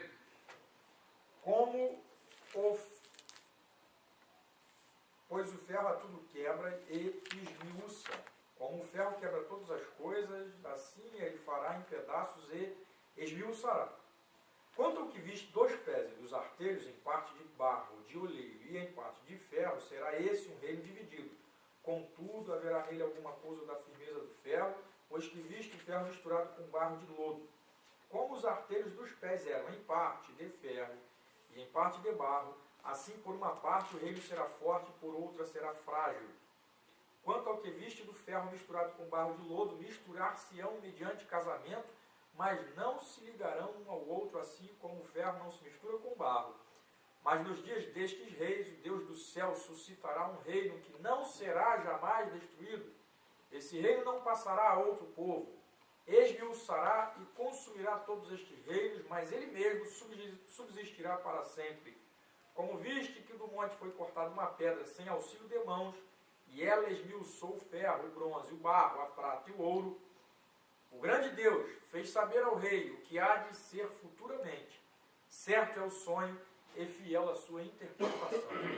Então aí, Deus dá todo um panorama da história por vir, presente e por vir para o rei Nabucodonosor, mostrando que viriam outros reis que iriam diminuindo em termos de poder, né? Gradualmente, começa com com o poder que Nabucodonosor tinha nas mãos, já não seria o mesmo poder do Império Medo-Persa, que iria diminuir, e por sua vez, essa gradação de vai inferiorizando cada vez mais, né? Chega até o último império, que é exatamente o Império Romano, que já tem uma estrutura de miscigenação, é uma mistura de reinos tão grande, de uma amplitude um pouco maior do que a do Império anterior, o primeiro, que é a base, né, dessa sequência, e, todavia, a mensagem final é que tem uma pedra que é cortada e vem para esmiuçar e destruir todos esses impérios, que um está dentro do outro embutido. Um da Babilônia da sequência ao Império Medo-Persa, que se transforma no Império Grego, que se transforma no Império Romano, que depois vai se transformar no Império Mundial, e por último vem o reino que não pode ser destruído e será dado ao seu povo, ao povo de Deus. Daí nós estamos com a pedra. Nós somos essa pedra. Do ponto de vista do que Deus está fazendo, Jesus irá dominar todos os reinos do mundo, destruí-los, e os reinos do mundo serão entregues na mão de Jesus, e então depois o seu povo vai reinar para todo sempre. Essa é a mensagem privilegiada que Nabucodonosor tem. Essa é a mensagem privilegiada, em saber que o poder dele não é supremo, em saber que o poder dele tem alguém acima, tem alguém que está acima, e esse alguém é o nosso Deus Todo-Poderoso. É o único Deus verdadeiro. Não adianta o presidente chegar e dizer que crê numa deusa mulher. Ela crê numa deusa mulher, não vai nada. Essa crença é idiota, é absurda. Não é? Existe um Deus. Deus está mostrando para Nabucodonosor que existe um único Deus, e esse Deus é que controla a história. A soberania de Deus está controlando a história. E está controlando também, não pense que PT e Ministério Público e Supremo Tribunal Federal está agindo a revelia de Deus e Deus perdeu o controle, não. Deus tem o controle nas mãos. Ele bota no poder e ele tira do poder. Tá? E enquanto prevalecer um pouquinho de democracia no Brasil, os evangélicos derrotam qualquer um hoje no Brasil. E aqui também, nos Estados Unidos. E em qualquer parte. Tá? Os católicos evangélicos vão se reunir para ninguém votar no PT. Que Deus ouça essa oração. Você que vai me ouvir aí pelo YouTube, que aconteça isso. Ninguém vote mais no PT. Vamos extinguir o PT da nossa história. Né? Que seja a extinção. E que seja a causa mortes do PT sejam os evangélicos, os católicos, todo aquele que tem um senso de Deus, ainda que oculto, que vestígio de conhecimento, de temor de Deus, não vote no PT. Cabe mesmo definitivamente com essa casta demoníaca que assumiu o poder e pensa que vão assumi-lo para todo sempre. Tá? Ainda que dure um pouquinho mais de tempo, saiba que o reino eterno vai ser estabelecido. Jesus Cristo vem e vai derrubar os poderes do mundo inteiro e vai destruí-los completamente, pulverizá-los. Você vê que ferro se tornou pó. Não é? Vai pulverizá-los e vai transformá-los no único reino que será dado ao povo de Deus. No final da história, nós somos mais do que vencedores por Jesus Cristo. Não tem como fugir dessa realidade. Rasgam a Bíblia, mas essa realidade não vai ser nunca rasgada. Queimem as Bíblias, mas não adianta que não anulam essa realidade. Não tem jeito. Não tem estratégia. E para finalizar, vocês já me ouviram demais, mas eu não falei demais, falei só o necessário. Deixei alguns detalhes aqui dessa visão para poder a gente, numa abordagem mais ampla posterior, a gente vai poder fazer. Não é? E então, é só para a gente captar a floresta. Qual é a mensagem do texto? Deus controla a história. A gente não tem que temer, a gente tem que ficar simplesmente acreditando no nosso Deus. Que nós já vimos, isso aqui é para dizer, vocês já viram esses grandes impérios caindo? Isso aqui é simplesmente o recadinho que Deus está dando para todos os pretensos poderosos da história. Eu sou o poder maior e eu coloco no reino e eu tiro o reino. Eu levanto um reino e eu destruo um reino. Tudo Deus faz por amor ao seu povo. E quando o povo de Deus ora, é exatamente a arma mais poderosa, o povo de Deus vai ao Supremo Tribunal Celeste para colocar as injustiças dos homens, para colocar os atos de afrontas dos homens, porque estão fazendo passeatas aí zombando, né, dos símbolos religiosos, zombando de tudo quanto é sagrado. É uma era anticristã mesmo, né, zombando e pensando que estão zombando do símbolo, não estão zombando da realidade, a realidade simbolizada. Como foi Beltesazar. É a história de Beltesazar. Pega os vasos sagrados da casa de Deus e vai tomar, vai tomar um porre com aqueles. É o que o PT tem coragem de fazer, né, que está através desses homossexuais fazendo. Que na realidade são marionetes na mão deles, para eles mesmos serem vítimas de uma convulsão social que eles nem têm ideia do que pode acontecer. Por quê? Porque eles estão criando esse ente chamado homofobia. Que uma velhinha lá do Ceará, o dia que os homossexuais entrarem na casa dela, para ela, né, e pegarem a santinha dela, que ela tem aquilo por sagrado, e quebrarem, se ela tiver uma espingarda dentro de casa, ela vai fazer uma lenha. A velhinha lá no Ceará, né, vão mexer na santinha dela lá, aí elas vão ver, esse pessoal vai ver o que é uma convulsão social. Vai ver o que é uma convulsão social. Eu só fico lamentando uma coisa, que esses caras são tão cara de pau, por que eles não vão nas mesquitas mexer com as mesquitas? Eles sabem que os homofóbicos, eles são, os árabes são homofóbicos. Por que ninguém vai lá na mesquita mexer com os muçulmanos, com os árabes? Vai mexer com o quê? Com a Universidade Mackenzie, mandar tirar do site o discurso, esse é homofóbico. Vai lá no site da mesquita lá e tira lá o discurso anti-homofóbico, tira da lei islâmica. Homossexual lá é condenado à morte no islamismo. Por que eles não mexem com as mesquitas? Eles sabem com quem estão mexendo. Só que eles pensam que sabem com quem estão mexendo e eles não sabem o que o nosso Deus é capaz de fazer por nós. Mas eles vão saber. Entendeu? Eles vão saber. Porque Deus tem anjos às suas ordens para nos guardarem de todo mal. E quando a gente defende a palavra de Deus, pode nos jogar na fornalha de fogo que a gente não queima. Vai passear dentro do fogo, como acontece com os moços. Pode jogar a gente na cova dos leões, que não adianta que o leão não nos come, porque Deus vai enviar o seu anjo para estar conosco. Não é? Querem botar os homens dignos em Bangu 1, em Bangu 2 e em Bangu 3? Por quê? Porque falou contra o homossexual. Discurso de ódio. Esses caras têm que... Cai de pau em cima desses caras. Você não vai estar mandando bater? É o jeitão dele de falar. É o jeitão dele de falar. Está mandando bater? Você já viu algum momento, algum motim aí, ele incitando o pessoal a bater em alguém? Não é? Bem verdade que esse sem vergonha merecia um cascudo mesmo, viu? Esses sem vergonha que estão aí criando esse negócio de homofobia. Esse pessoal merecia cadeia. Esse pessoal merecia cadeia. Por quê? Porque estão criando um problema para o Brasil que eles não sabem a proporção que isso vai tomar. É só um discurso sociológico, é só analisar para ver qual é a reação. Todo mundo vai gostar, né, de homossexual chegar e pegar a Bíblia da mão do crente, né, e aí toma minha Bíblia, né, e zombar da ceia do Senhor dentro da casa de Deus. Vai entrar aqui no templo aqui para poder, no dia que eu estiver celebrando a ceia, para zombar da ceia do Senhor aqui, pegar o cálice e mexer aqui, e o pão asmo aqui, para poder zombar. A gente vai ficar aqui quietinho, né? Vem, a gente não pode fazer nada porque a lei do proíbe. Bota a gente na cadeia, mas aqui tu não entra. Não entras. Mas isso é discriminação, meu filho. A bagunça aqui na casa de Deus não faz, não. Só se o dono da casa... aliás, esses caras não vão nem passar do portão. Diácono não vai precisar nem discutir com ele, não. Isso é o trabalho dos anjos que vão fazer. Os anjos de Deus é que vão fazer. Não é? Os anjos de Deus que vão fazer, porque o Senhor falou e prometeu a um pastor o seguinte, o dia que eles vão botar a mão em ti e vão cair durinho.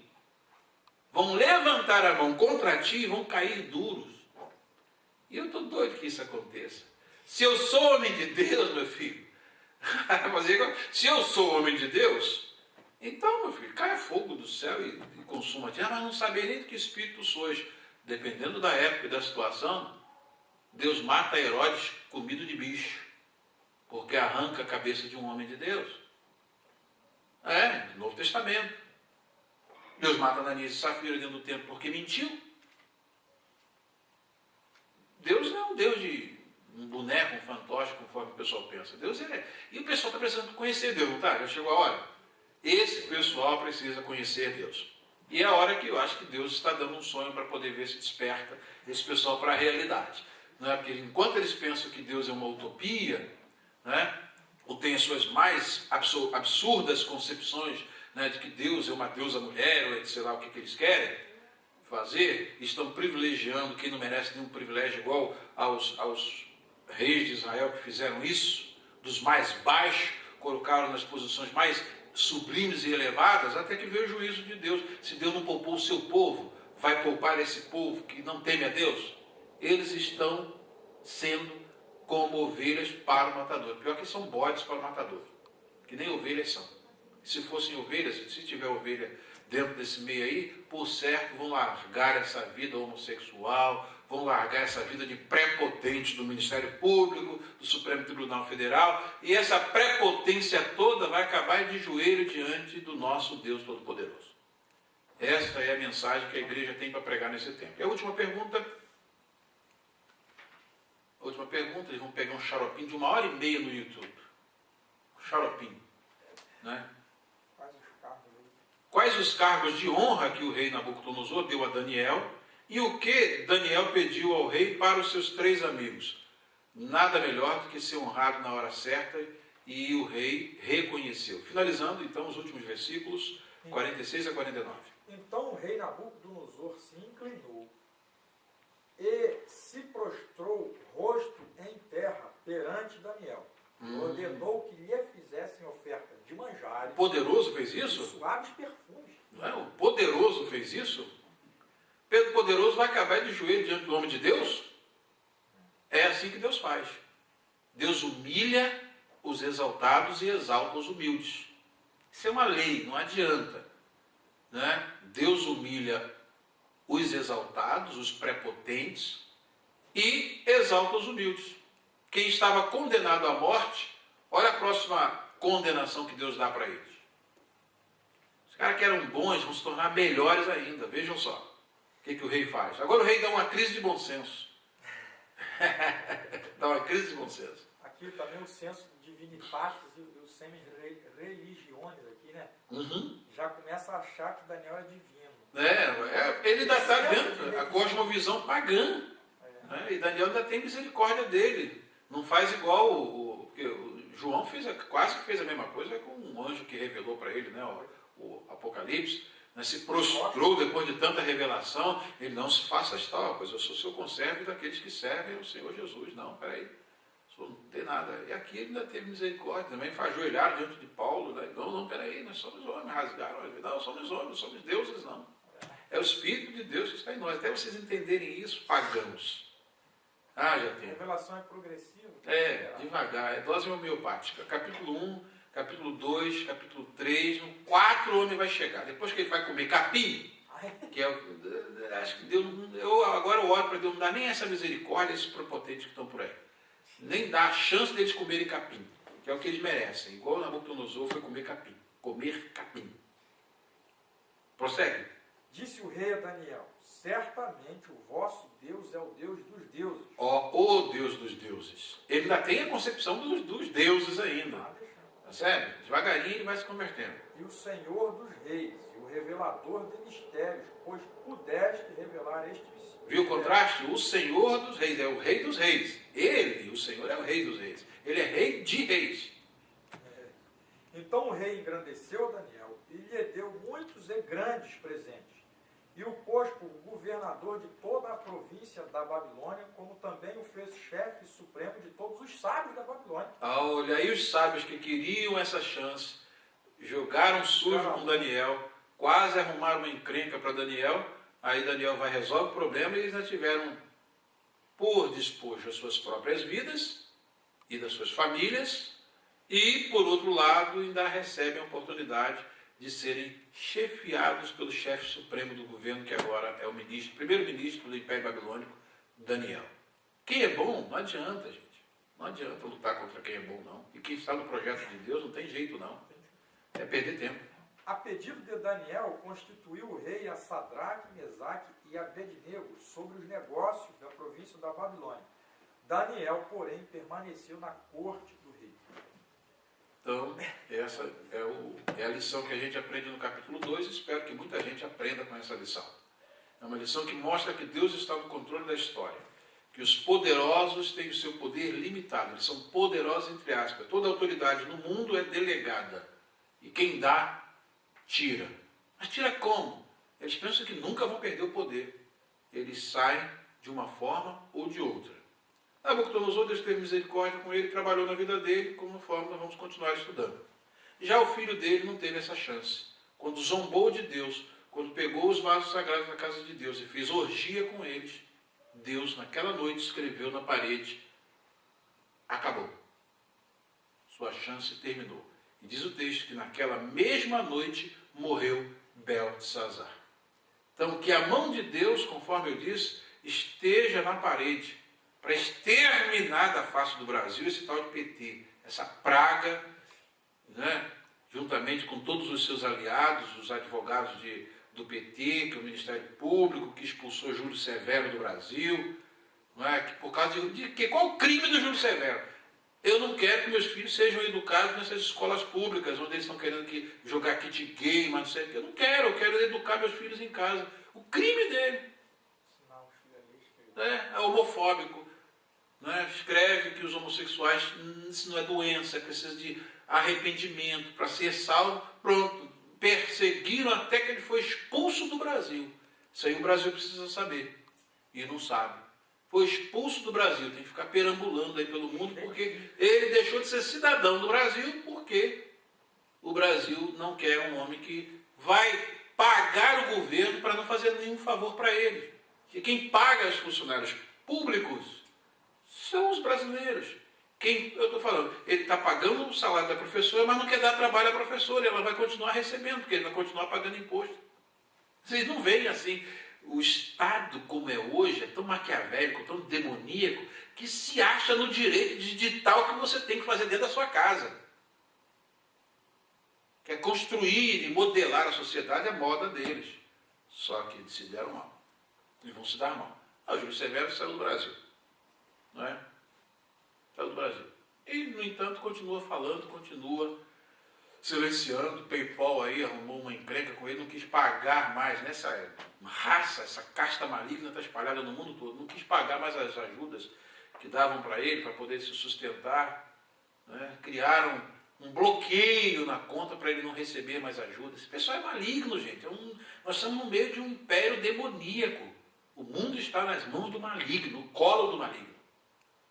Mas não adianta, porque a mensagem final é essa. O Senhor Jesus Cristo virá e reinará para todo sempre. E toda arma preparada contra nós não prosperará. E toda língua que se levantar contra nós, diz o profeta Isaías, tu as condenarás. Então não tem jeito. Nós iremos fazer o que Deus quer e Deus nos usando, ninguém pode nos impedir. Né? A unção de Deus que estava sobre Elias, sobre Daniel, sobre aqueles homens que não temiam a nada, como Pedro, como Paulo e outros, esse poder não tem como sair de nós. Está sobre nós e nós encaramos qualquer regime, porque sabemos que os poderosos vão cair mais cedo ou mais tarde. Não adianta. Essa é a palavra de Deus para nós. Eu estou no controle da história. Vós não tendes o que temer. Que Deus nos abençoe.